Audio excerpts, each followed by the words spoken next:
Integrity. Integrity is the act of doing what is right or righteous, even when one could do that which is wrong and unrighteous and seemingly get by with it. Hi, this is Barry Phillips with 10-Minute Torah, day number 4, Torah portion Vayishev. Let's go to Bereshit, or Genesis, chapter number 39. The opening words here in this text is that Joseph had been taken down to Mitzrayim. It's not just a topographical situation here that you're going down in physical landline ascents, but rather that it is also a spiritual decline, at least in the area of environment. The spiritual environment of Mitzrayim, or Egypt as we now call it, was one of depravity, one of exercise sensuality. And there Potiphar buys Joseph. Joseph has gone from being a prince to his father to now being sold like a common slave. Yet the second verse says something very significant to us. And it came to be that Yahweh was with Joseph. And because Yahweh was with Joseph, then we find that Potiphar, his master, prospers. Let's look at the last verse in this chapter. The prison warden did not look to any point that was under Joseph's hand because Yahweh was with him. In the beginning of this trial, at the end of this trial, at least up until this stage of the scenario or the storyline, it continually reinforces the idea that Yahweh is with Joseph. That doesn't mean that the tests were easily passed. Let's talk about Potiphar's wife. Evidently, this woman was lovely, beautiful, sensual, attractive, and full of seductive allure. She is one of authority in the house where Joseph is working. And she represents the full seduction, the full spirit of seduction on display in Mitzrayim. Now, let's think about this. Mitzrayim is a place of constriction, a place of tightness, a place of being compressed under great pressure. That's what the name means, Mitzrayim. Now, again, in modern terms, we call it Egypt. The Torah scrolls use the word Mitzrayim. So let's understand that this is a place where temptation is not just occurring, it's not just an availability, but rather it has become the very way of life. This is the culture. It is an overtly sensual culture. It is intensified sensuality and seduction. That's what it's about. This is worship of fertility gods and goddesses. This is all about sowing your seeds into the ground and reaping a harvest. And again, we're talking about a time where agriculture had to be successful or people just starved to death. In our modern world, it seems like food is on every shelf. We go into our markets and it's plenteous and available in everything you can imagine. We have restaurants trying to entice us in, as long as the law will allow them to do so, to come in and buy their foods. But in this time, you had to be successful at your agriculture in order to live. Therefore, fertility and recreation was of a heightened intensity. Potiphar's wife, she's not named to us. We don't know what her name is. She's Mrs. Potiphar for all we know. She's only identified by her legal standing, and that is she is his wife.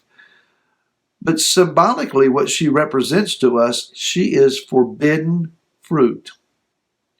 She is that which Yah says to Joseph does not belong to you. She's not kosher for you. You're not permitted to partake of her. She is the knowledge of how other nations bow down to their gods, that the Torah says that's not for you, doesn't belong to you. It is the temptation to make stones turn into bread to satisfy your hunger. It is the miraculous stepping down from the temple pinnacles to achieve our acclaim from the crowd, so that the crowds would applaud you as the great one sent from heaven. The same things that thematically are offered to Yeshua, they're also offered to Messiah, they're also offered unto us.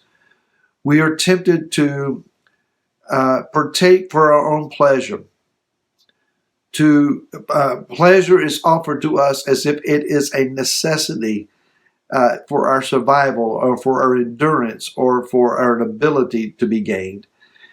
Temptations come to us for allure and for acclaim and for applause and for acceptance. I heard someone say that we've gone from a culture of competition to where we all strive to be our best to now a culture of acknowledgement where, hey, look at me.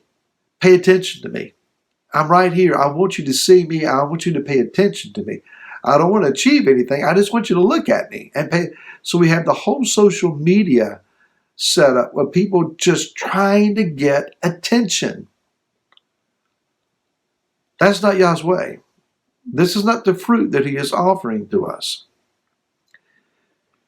Potiphar's wife represents everything that the human fallen nature would desire and yearn for and believe is a necessity.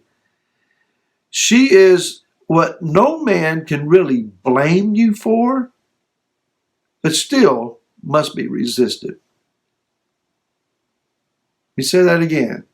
Potiphar's wife is what no one would really blame you for, but the Ruach HaKodesh, the Holy Spirit, still says to us, no. Her words to Joseph were two in particular. In Hebrew, shekavah emi, lie with me. Now, of course, that implies an intimate relationship with her. But the rabbinical explanation and commentaries often include the idea of lay down beside me and enter into lies with me.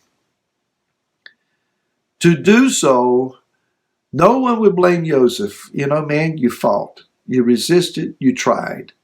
But we all understand. But Joseph still said no.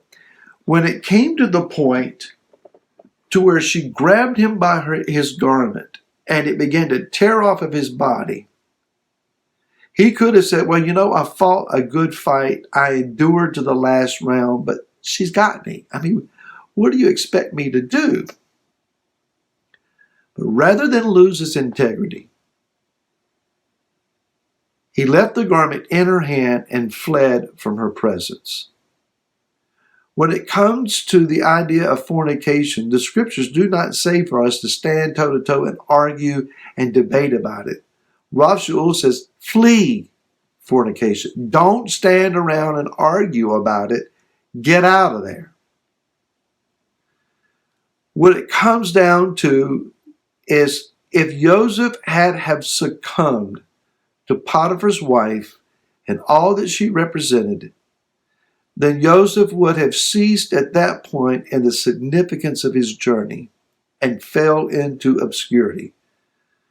But because he had the fortitude and the integrity to say no, under no circumstances and with any justification offered, I still say no. Because that was his heart. Knowing that he would end up being found guilty when he wasn't guilty, he yet held on to his integrity and pursued righteousness instead. For that reason, among others, we see that the rest of the book of Bereshit is predominantly about him.